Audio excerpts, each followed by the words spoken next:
The shocking truth about sandbagging in the construction industry. In this video, I'm going to talk to you about what sandbagging is, why it's harmful for the construction industry, and I'm going to give you some exact examples visually to show you why it's not a great practice, and we're going to talk about why it happens in the first place. So if you hear the word sandbagging in this video, we're going to talk to you all about it, so stay with us.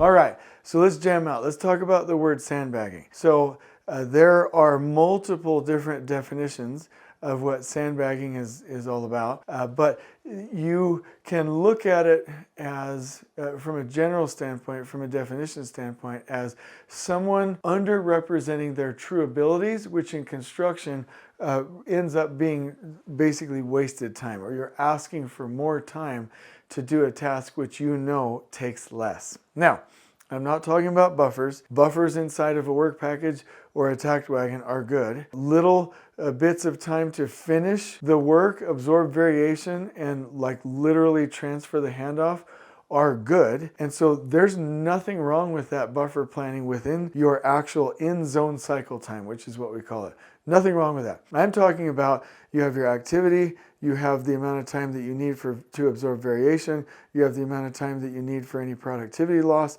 and you have any time to finish, reflect, train, demobilize, and perform the handoff, right? You have that in-zone cycle time, and you sandbag by adding more time to your durations that you don't need, but you're really in the CYA, cover your own butt kind of mentality, because there's no trust.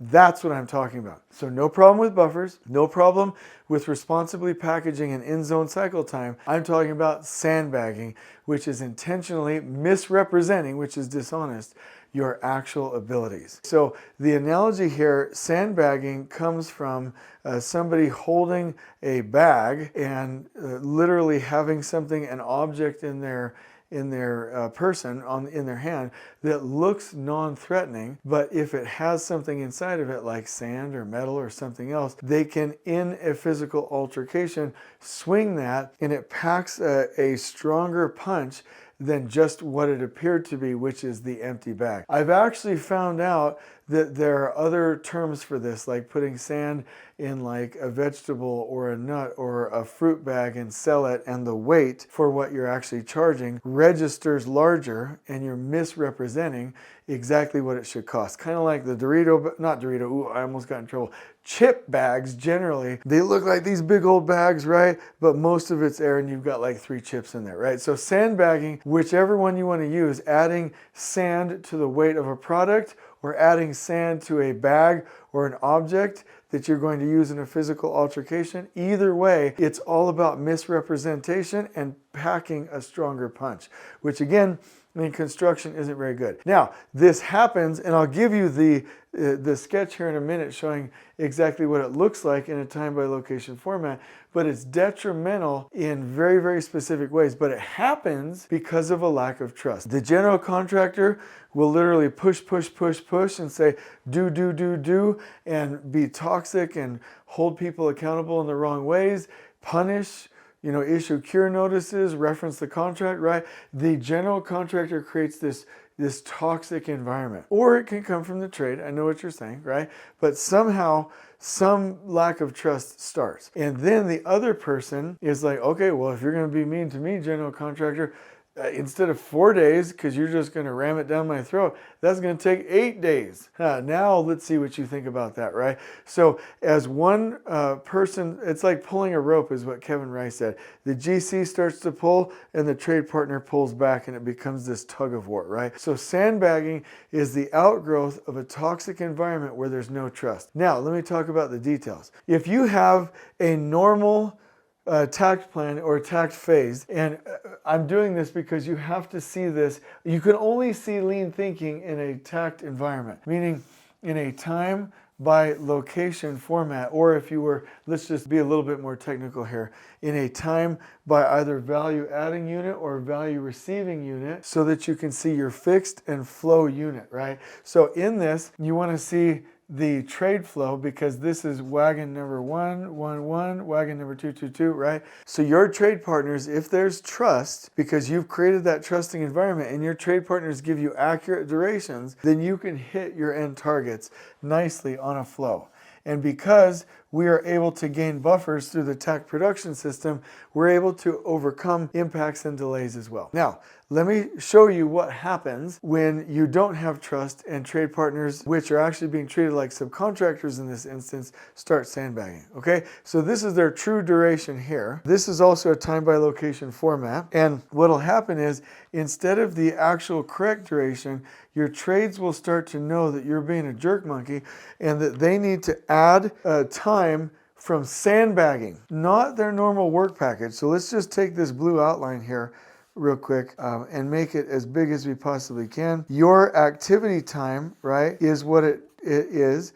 The time that you'll need to absorb variation, the time that you need to absorb a productivity loss, and then anything that it requires you to finish and demobilize that, that's called your in-zone cycle time from start to finish, okay? So if this is that, that's what you needed for that activity or that work package or that Takt wagon, but you have more. That means you're sandbagging. So if you are this trade here, you'll notice that instead of your work taking a certain length, it's actually taking longer, and you have additional general conditions and general requirements, or you have additional staff that you're paying for and additional supportive elements that you're paying for, so you're losing money on the project, and you have an overrun on the overall project, which is not neutral. This costs money. This is very, very detrimental. So this is one of the reasons that you don't want to do this. You know, one of the things that you do want to do, probably, if I'm feeling you, if I'm hearing you right, is you want to like and subscribe to this channel, because I know you're loving the content and I know you're loving the flip charts. Aren't these cool? Anyway,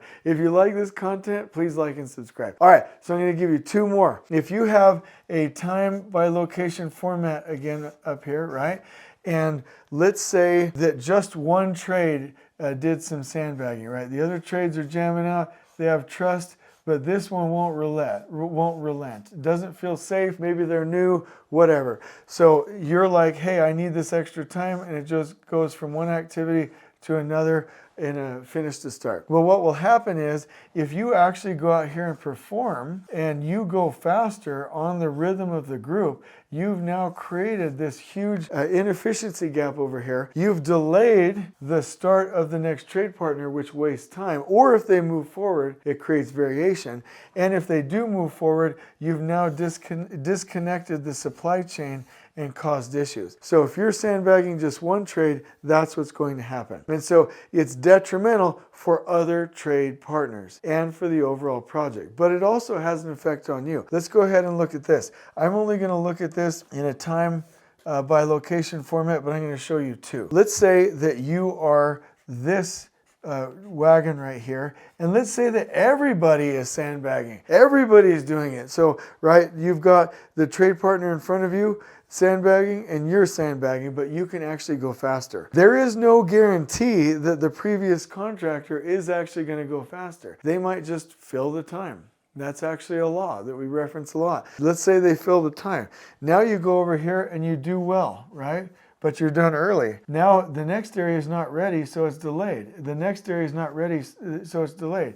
You've got an efficiency gap here, an inefficiency gap right there, and your workers are on site standing around, and you are paying them to do nothing, or you have to demobilize them, move them somewhere else, which is effectively the same thing, because you're paying them to move and change and to context switch and not actually do really good production work. So if you're doing it in an honest fashion, everyone wins. If everyone's sandbagging, we are overrunning and losing money. If one person is sandbagging, we are hurting other trade partners. And if you're sandbagging, you are hurting yourself. So it is not a good idea. And you're probably saying to me, but Jay Money, I didn't do it. I agree. You're probably working with a dirtbag general contractor, or you don't have trust with other trade partners. Whatever is going on, I understand, but just know that it still hurts you. So these images we're going to give you in the description below. I know you're going to love it, and we're going to turn this into a blog post so that it comes up on the internet when in searches, in case somebody's looking for it. But if you need any help, reach out to us through the comments section on this video, and I hope you've loved this. On we go.